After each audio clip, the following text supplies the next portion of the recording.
নিজের চোখে দেখা কিছুদিন আগে একটা জানাজা পড়িয়েছে, খোদার কসম করে বলছে 6:30 ইন্তেকাল করেছে। হসপিটালের বিল দেনেওয়ালা নাই, 4টা সন্তান, অ্যাম্বুলেন্সে ঘরে ঘরে আসবে, 1000-1200 টাকার বিল দেনেওয়ালা নাই। কি বুঝলেন? ক্ষণস্থায়ী দুনিয়া।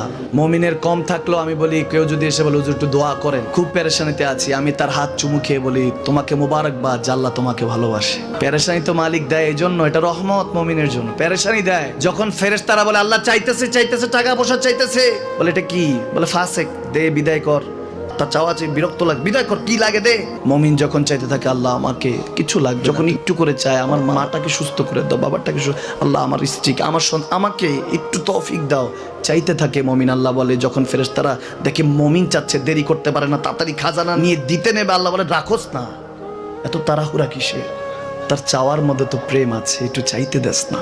থাকুক না মুমিন আর একটু পেরেশান, থাকুক না, থাকতে দেস না।